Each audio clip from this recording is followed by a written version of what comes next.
Welcome to MTG Ectoplasm, your home for Spirit Tribal and Magic the Gathering. I'm your host, Dwight, aka D Blanco, a medium that wears an extra large. You can reach out to me at MTG Ectoplasm on Twitter, or you can email me directly at mtgectoplasm@gmail.com. Let me know how am I doing. Am I doing a good job, a bad job, or maybe I shouldn't quit my day job? Now, like I ask each and every single episode, do me a favor, hit that follow, like, subscribe button, because there's a thing called an algorithm, and I'm not getting attention or affection unless you hit that follow, like, subscribe button. And I know a lot of you are watching. I know the thousands and thousands are listening on Spotify, Apple, and Google Podcasts, but I need you, the viewer, YouTube, Twitch, Facebook, and all these other websites and platforms. I need you to hit that follow, like, subscribe button. The reason why, because of these algorithms, the more you hit the follow, like, and subscribe button, the more other people can watch it. And also, on top of that, do me a favor, tell your friends and family about the show, because if you like spirits and spirit content, like I do, try to make it jovial, giddy, and happy, you may want to share this with other people. Now, like I do each and every single episode, I have to bring in the one young lady. She's the one who made the intros, the outros, the little doohickeys and little images here and there. Let me bring in the one, the only, the person who I call the Ravishing One, the Ravishing Renata. How you doing there, Ravishing? I'm doing quite well.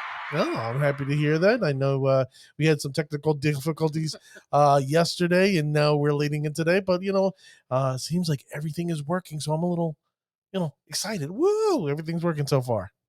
So far. Okay. Now, Ravishing, tell me what's going on with this episode. What do you think? This is going to be a really good episode.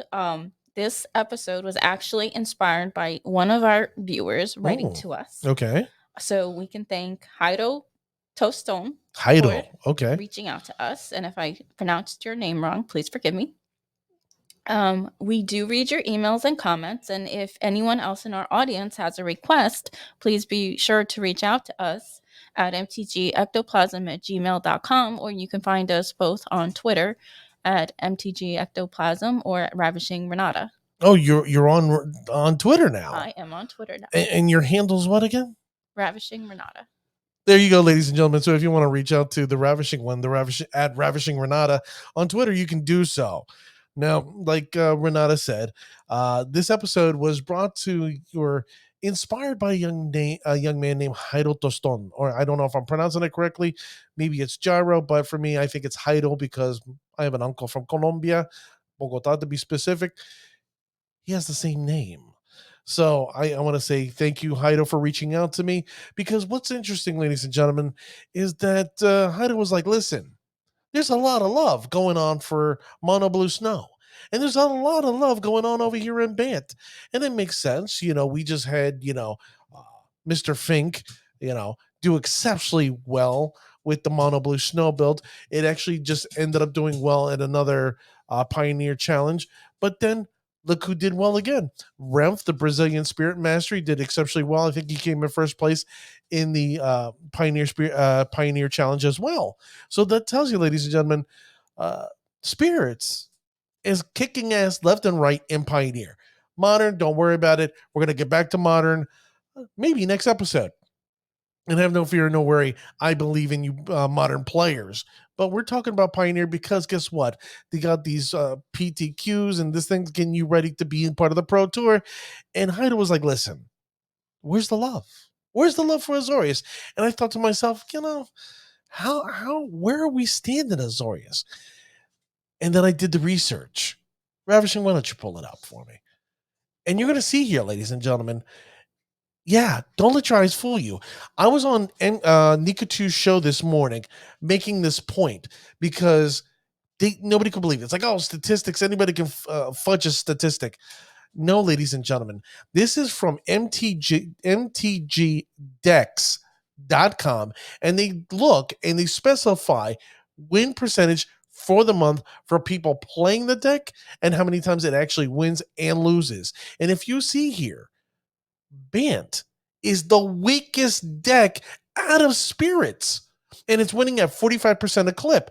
Now, you got to consider It is also the most expensive version at $450. Now, not besmirching Renf, he's a spirit master. He knows what he likes and he knows what he plays. And that's what I'm going to tell you, ladies and gentlemen. If you know your particular style of spirits, stick with your guns. Because guess what? If you look, Banta's winning. Ramfis proving it. Mono Blue Snow winning at a 52% clip. And that's at what, $163? So my man, Mr. Fink, is doing well with that deck as well. And many of you that I keep an eye on are kicking ass and taking names. But look at Azorius. Look at Azorius. Are you kidding me? This is a deck that no one is talking about until now.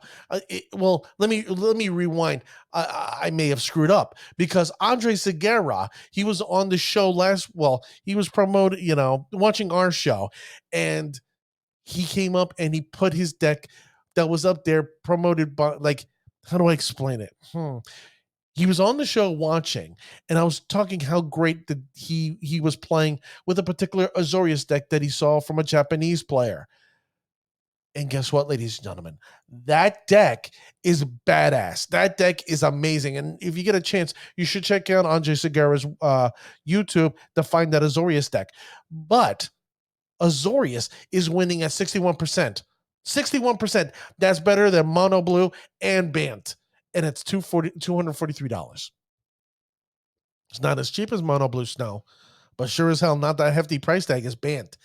Now, me personally, I've always said, and I will always say, I have been a fan of Mono Blue Snow. I love the aggro feel with the counter. And then Bant is just like typical Bant that we see in Modern, where it just vomits out the creatures as quickly as possible and then smacks down your opponent. Azorius has little less interactivity, but more of the oomph that most Azorius players are accustomed to. I'm an Azorius player when it comes to Modern, when it comes to spirits. And let me just tell you, it's amazing. Now, I like not I saw what Heido did to his deck, and it's a very good and a solid deck. But I wanted to change it up. I wanted to make it my version. And if Heido wants to use it, fine, you're welcome to. And if you want to use it, you're more than welcome to. My thing is, when it comes to these type of shows, people are like, use my deck, you're going to win 100% of the time. No, no, no, no. You need to know the meta where you live, because no matter where you go, no matter where you are, people are going to play the styles a little bit differently. So I'm going to give you what I would play in my immediate area. So Ravishing, let's bring up the deck list, shall we? And here it is. This is Dwight, me, aka D Blanco's Azorius deck list. I'm running 27 creatures currently in my Azorius build. 4 Mausoleum Wanderers. I wonder why. Because I'm in the mood to counter instants of sorceries, I guess. 4 Rattle Chains. Why? Because I want to make sure my spirits come in with the play flash, and I can protect one of my creatures with hexproof. Spectral Sailor. Why would I not want a 1/1 flying instant creature hit the board on my opponent's turn? Why not? Now the pay 4 mana to draw a card. Realistically and honestly, almost next to never happens. 3 Selfless Spirit. There's a lot of board wipes or a lot of creature destruction. I wonder why I put that in there. Oh, I think I just mentioned it. 3 Shacklegeist. Why? Because there's a thing called Green Devotion. Okay. And there's other creatures out there that are ginormous that we got to make sure, if we can take them out of combat or take them out of blocking, I can fly over and smash and win. Then it makes sense for Supreme Phantom. Why? Because who doesn't like a Lord? I love Lords. Then 2 Brazen Borrower. Of course.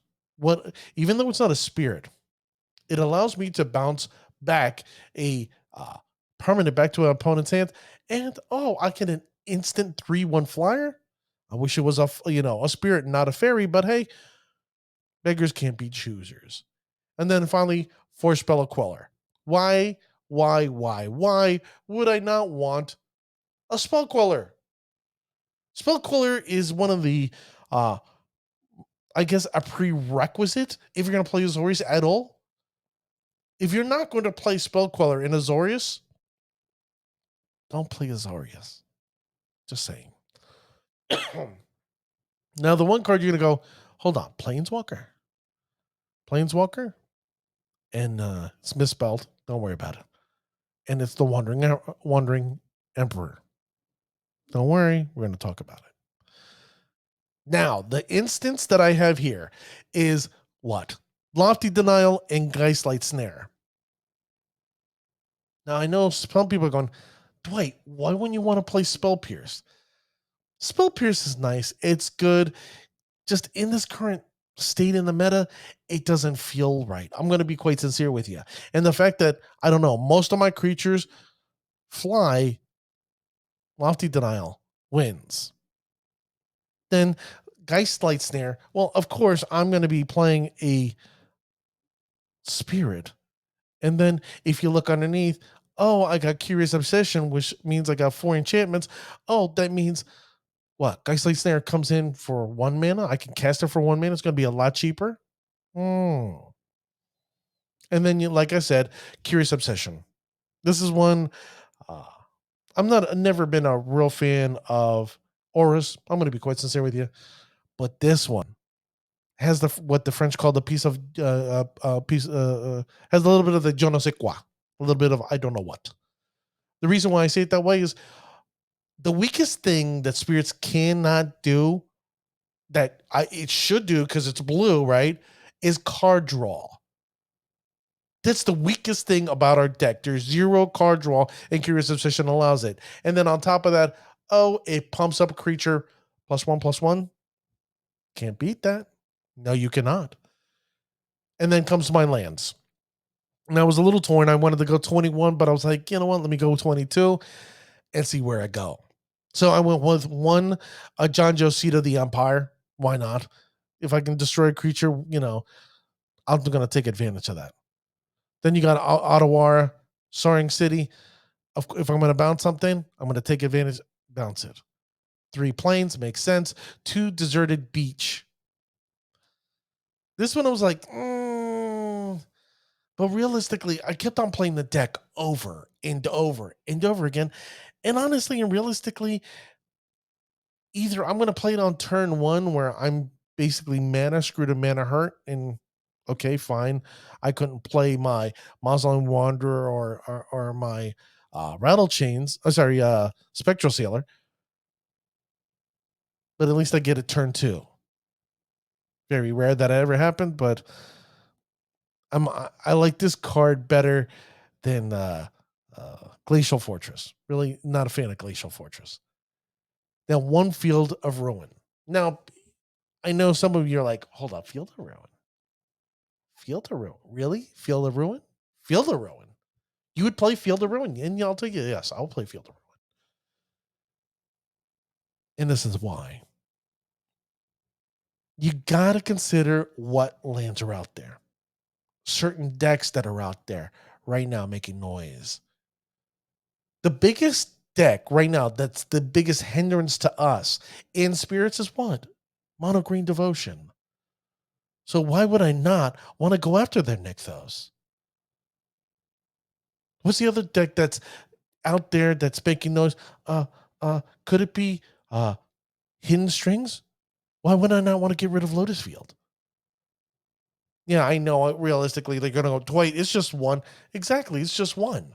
But if I can get that one particular one off the board, it slows them down. It stalls them down. And guess what? I can fly over, beat them in the head. Then 1 Cave of the Frost Dragon. I had to warm up to this, and I realized one simple fact. It's 1 white mana. There's no true drawback with this because guess what? I get to have a creature that goes for also on the bottom of Hall of Storm Giants. I don't know about you, but having a 7/7 for 6 mana may not be overly beneficial, but there are huge creatures that we have to deal with, and I wouldn't mind having a fatty on my own to, deal damage to another fatty. And if that means, oh, guess what? I lose a land, fine, I lose a land. It sucks that I have to tap out to get there, but I'll suck it up. Then you got 4 Hollowed Fountain. I think that's a moral imperative. Then 4 Henge pathways. Makes sense. Henge. No, Henge. And then 4 islands. Don't worry about the spelling errors. We didn't check before we started this. It's all right. But here comes my sideboard. Now, like I said, this is based on me, my thought process. And I'm going to explain to you my thought process. Ready? 3 portable hole. Sorry, wrong fingers. 3 portable hole. I wanted to put 4, but realistically, 3 just fit right. And why? Because if you've seen in previous episodes, I told you and taught you about green devotion. Go after their mana dorks. With that wolf run something or other, go after that too. Limit their mana in mono green. Then in red, I don't know, the Eidolon of the Great Revel. Get rid of that freaking guard. That's the whole reason why I put portable and hole in here. It's a moral imperative to get rid of that thing.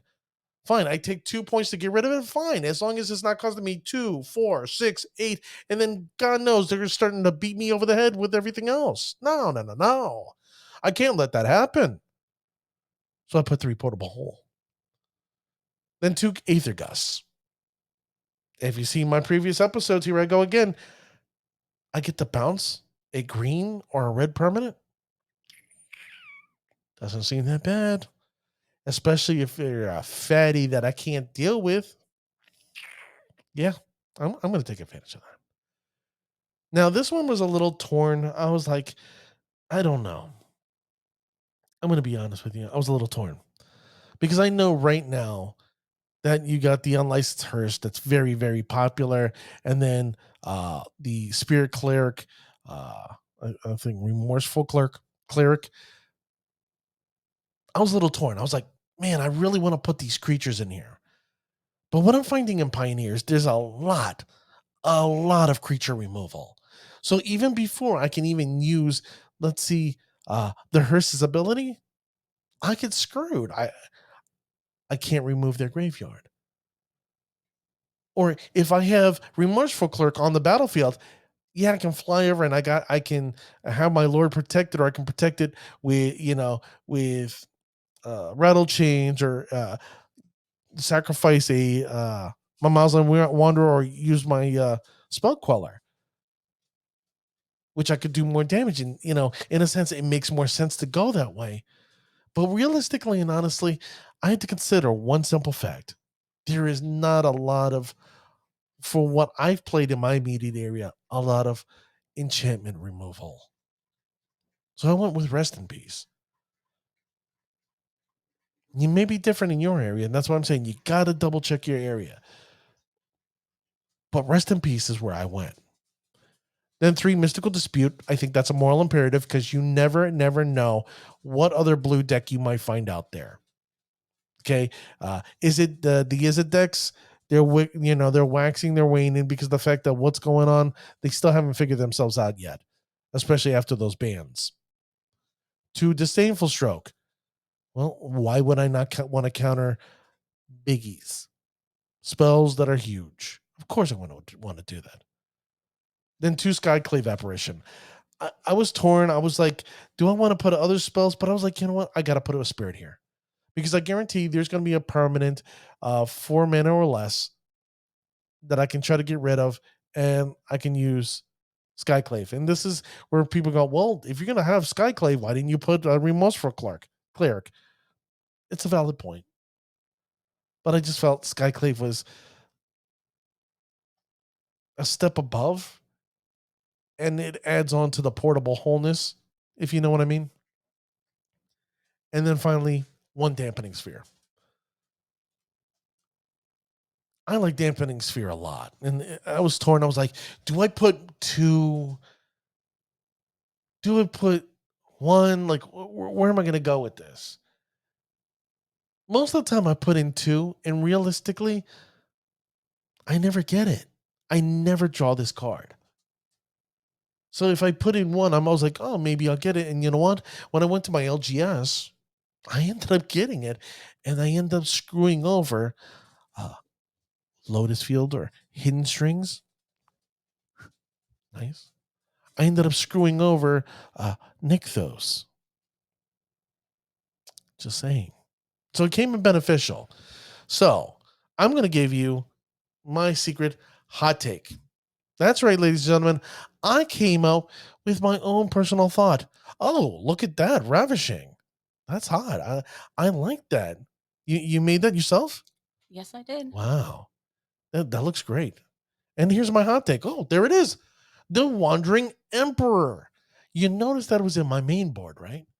It's 2 generic and 2 white. It's a legendary planeswalker with a loyalty of 3. Let's read until you're going to see why my thought process is the way it is. It has flash. Now, most of our spirits have flash, right? Makes sense. As long as the Wandering Emperor enters the battlefield this turn, you may activate her loyalty abilities anytime you cast an instant. So, for example, you play it on your opponent's turn, like you should do every spirit deck. Oh, let's see what fun shenanigans we can do, shall we? +1. Put a +1/+1 counter on up to 1 target creature. They should just put on 1 creature. It gains first strike until end of turn. So you're telling me, oh, my shall we say Mausoleum Wanderer becomes what? A 2/2 and first strike? Wow, that's not bad. I'm not gonna complain. Or I could use it to help, counter a spell. Not gonna hurt. -1, create a 2/2 white samurai creature token with vigilance. Hold on, I get to put a creature onto the battlefield, and when I attack, it doesn't tap. So you're telling me I can have an attacker and a blocker on my opponent's turn? Not bad. Now let's look at the last one. This is the part that I love. So I love the first one. I really enjoy the second one. But boy, I really, really love the last one. -2, exile target tapped creature. Yeah, you heard that right. Exile target tapped creature. Oh, did I mention it says you gain 2 life on top of that? Oh, oh, you're going to send a fatty my way. You're going to send this beat stick and try to beat me over the head. Come at me, my friend. Come on. Come on, do it. And while you're doing it, understand I'm going to gain 2 life.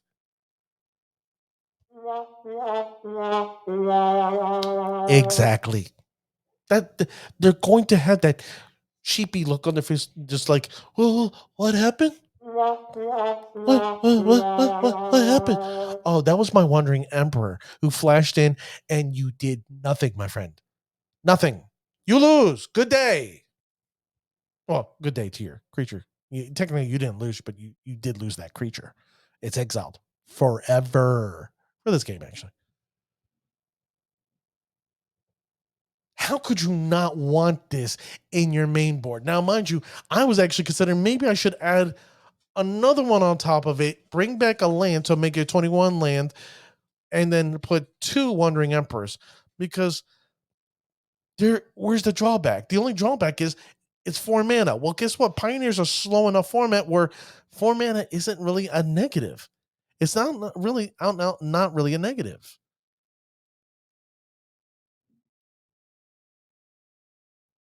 So this is what I did. This is what I'm doing in my immediate area. Well, I'm kicking ass and making sure my opponents say, that's bullshit.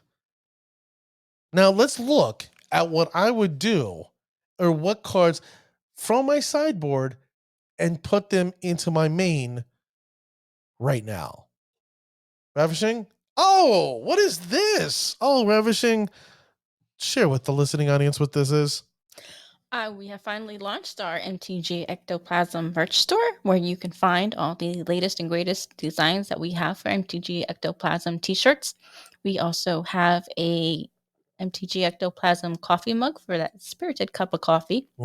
Everything tastes better in it. We have shirts that come in all sizes and colors for men and women, and you can find any of this at mtgectoplasm.com. So, ladies and gentlemen, if you like the show and you want to support and show your love, like who was the young man that supported the show last week? I should have it right on the tip of my tongue, but I forget. Ravishing, do you remember? I think it's Lomo or something like that. But I want to thank that young man for, while he was watching the show, it's like, come on, I want to buy a t-shirt. And he did. So I want to thank that young man for doing so. But remember, if you like the show and you really want to support it, www.mtgectoplasm.com. Get your shirts now. Get them while they're fresh. Get them while they're hot, while they're on the presses. All sizes for men and women. That's right, ladies. I thought about you. Okay, I'm sorry. I shouldn't have said it that way because the Ravishing one now is giving me this look like, oh, you're going to get it later and you're going to sleep on the couch. I don't mind. The couch is always wonderful. It's always comfortable for me. So, Ravishing, let's see what's going on.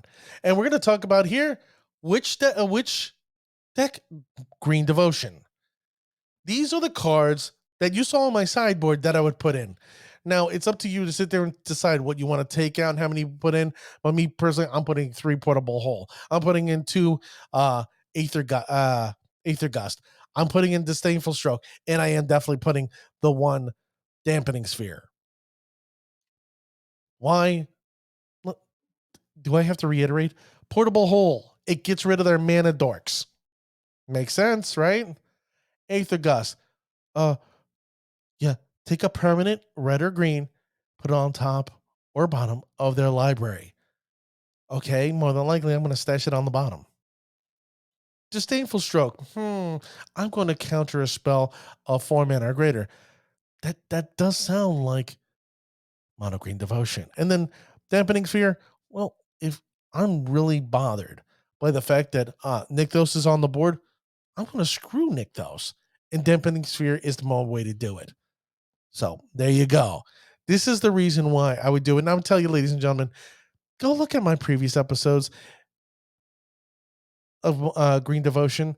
I did talk about Mono Blue Snow. I did talk about Bant, but this here is what I would end up putting in with Azorius.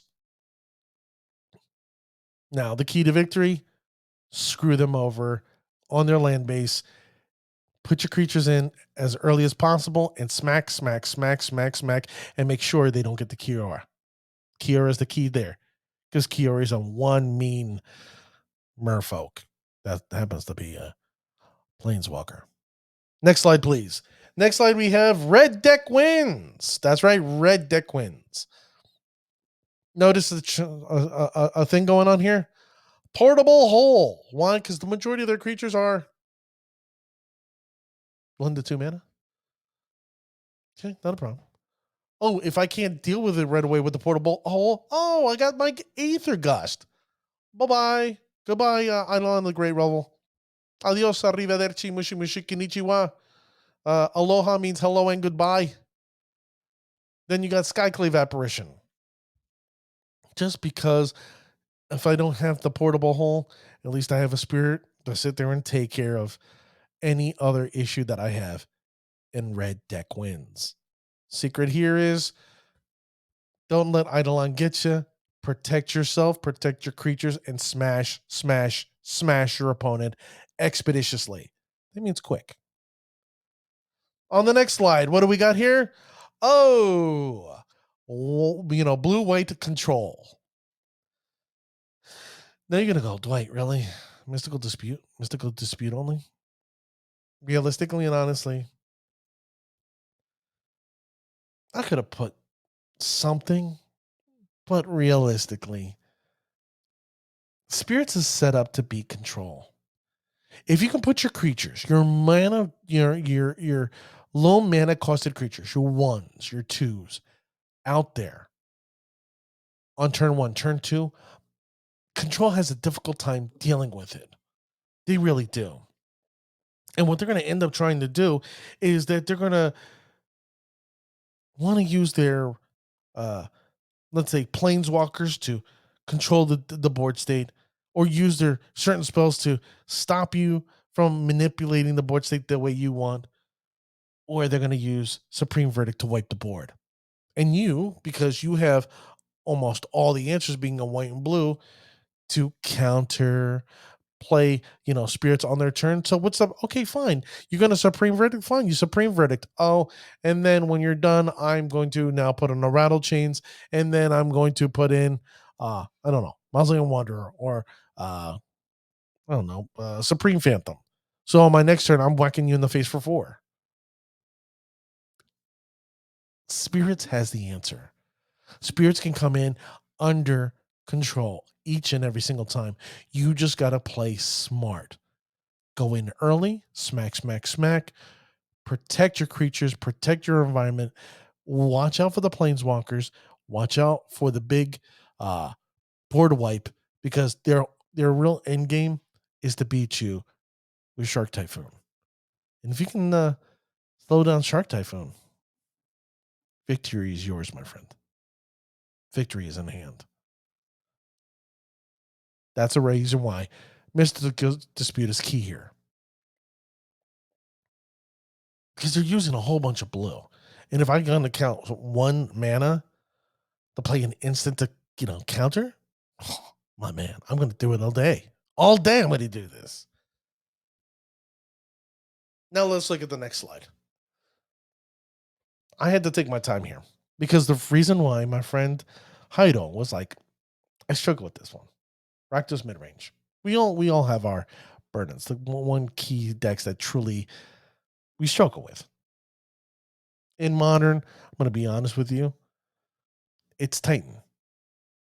I really, really hate Amulet Titan and Tron.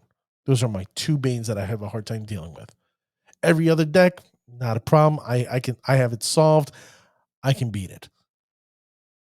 Amulet Titan, Green Tron, for some reason, I can't beat. And thank God, most people, you don't see people playing Green Tron anymore. But we're talking Pioneer here. So RAKDOS. Realistically, RAKDOS midrange plays like Jund. Old school Jund. Why? Because what they try to do is manipulate your hand. So they're going to try to throw everything into your graveyard, and then guess what? They suck out what's in your graveyard so it can benefit them. So what's the key? Make sure you play on their turn. Protect your creatures, don't be afraid. But play quick. Smash, smash, smash. It's going to suck here and there that they take away certain cards of need. But what are their cards of needs? Well, they have Cruxa. That's huge. I was actually thinking this right here would be one of the decks that I wouldn't mind considering putting Rest in Peace in, because of Cruxa alone. Oh, 2 mana, I play Cruxa, and what are you going to do? Oh, you're going to play Cruxa. Oh, it goes into your graveyard. Wah, wah, wah. Goodbye, never to be seen again. Do it again, my friend. You can do this. You can beat this deck. This isn't, for me, this isn't, I got to be careful here, because it is a challenging deck to play, to play against, but don't beat yourself. And understand that Rattle Chains here is the key to victory. Get your creatures instants, and allows you to protect your creatures. With Disdainful Stroke, fine, I get to counter. And Skyclave, I get to get rid of bigger creatures. Now let's look at the last one. Hidden Strings, aka Lotus Field. Well, if you notice here, Dampening Sphere once again. Why? Because I don't like Lotus Field. Really, I don't like that card. I dislike it. I have an out and out disdain for it. Disdainful Stroke. Why? Because they're playing a lot of cards with what? More than 4. And then Mystical Dispute because they're playing blue cards. They're playing blue cards. Here, I'm going to be quite sincere with you. Just like every other one, you got to play under. Get your small creatures out there. Turn 1, turn 2, and smash, smash, smash, smash. Did I mention the word smash? And at all costs, get rid of counter. Counter. Did I use the word counter? Yes, I used the word counter because you got to get rid of hidden strings. That card is awful. Once that thing gets moving and shaking, it's hard. It's next to impossible. You got to get rid of that creature that's on it. And the whole main goal, their whole entire set desire is to play Omniscience. I like to call it Omniscience because that's how it's spelled. Omniscience. But Omniscience. If you don't know what Omniscience is, it's an enchantment for a lot of mana that allows them to go, hey, I'll play whatever at any time. There you go, on the battlefield. Oh, and the fact that, I can just draw more cards and draw more cards, draw more cards. If you want to talk about a vomit deck, people complain, collect the company just vomits out creatures. No. Hidden Strings is a vomit deck where it just vomits out crap left and right. And you go, what do I do now? I guess I'll sit here twiddling my thumbs until you're done doing what you got to do and then decide to beat me. So that's why we have Mystical Dispute in here. Because guess what we're doing? We're going to go out of our way to get Hidden Strings. We're going out of our way to make sure we counter Omniscience. Disdainful Stroke. Guess what? Omniscience and other key cards you can't do Hidden Strings here, but other cards to deal with. And don't forget, Mausoleum Wonder is your key friend here. Dampening Sphere. Why would I not want to use this against Lotus Field? Remember one simple thing. Mausoleum Wonder is your best friend here. Mausoleum Wonder, hands down. I got to scratch it here. Mausoleum Wonder is your best friend. Get him out. Get him or her out. Turn 1. You put him out turn 1, your opponent is going to be like, oh, my day sucks. They're going to be they're going to be the ones twiddling their thumbs. Why? Because they're going to go, great. Turn 1, I play that. So now they can get, I can counter whatever they have. I'll attack. Okay, not a problem. On the end of your turn, rattle chains. I protect my guy, and now I can play, my spirits with flash on your turn. Not a problem. Whack, whack, whack, whack, whack, and keep on whacking away. And have no fear of whacking them. Whacking is fun when it comes to Magic. And if you're whacking in a different way, this is a PG show, so don't do it. Wash your hands. So Ravishing. What are your thoughts? It sounds all very interesting. Do you think RAKDOS was going to be happy with this show? I think he'll be happy with the show. Because, ladies and gentlemen, I'm going to be sincere with you. No bullshit. I'm going to be sincere. When I did the research on the show and realized that Azorius is winning, and I had no clue. I'm the one of the 2 content makers for Spirits. You got Andre and I, the key ones. I had no clue. I don't know if Andre knew. But Azorius is one of the best decks currently in Pioneer, winning at 61% of the clip at over $200. Let's say $250, because I don't remember all the numbers. It has a better winning percentage than Bant and Mono Blue Snow. And people are like, well, what do I play? I'm not sure. Well, I'm telling you right now, we have answers. We can beat Green Devotion, Red Deck Wins. We can beat Lotus Combo, RAKDOS Midrange, and we can beat White Blue Control. I don't care what's put in front of us. As Spirit players, if you know your deck and you know it in and out, you can get the victory. You just got to be smart. You got to play smart. You can't just, Be indecisive. No indecisiveness here. Get your creatures out quick, usually on your opponent's turn if possible. Whackity whack, whack, whack, whack them. And control the board state, because guess what? Azorius gives us the opportunity with some interaction to deal with our opponent and whatever they play. I hope you liked this episode. Let me know what your thoughts are. Reach out to me at mtgectoplasm@gmail.com directly, or you can email, you can email me there, or reach out to me at mtgectoplasm on Twitter. Let me know your thoughts. Am I wrong? Am I right? What's going on here? But I would really like, and I hope, a lot more of you out there, especially those who are unsure. Hell, you can right now find this Azorius Challenger deck right now on Amazon. Maybe at your LGS, and I'd prefer you to get it at your LGS. But I guarantee you can find this deck and start winning tomorrow, depending on the shipping, obviously. And if you build it just right and you figure out how the cards are manipulating, I guarantee you'll win. And I think you win well. So with that being said, ladies and gentlemen, the next time you're kicking your opponent's ass, make sure they say, "That's bullshit. We're out of here."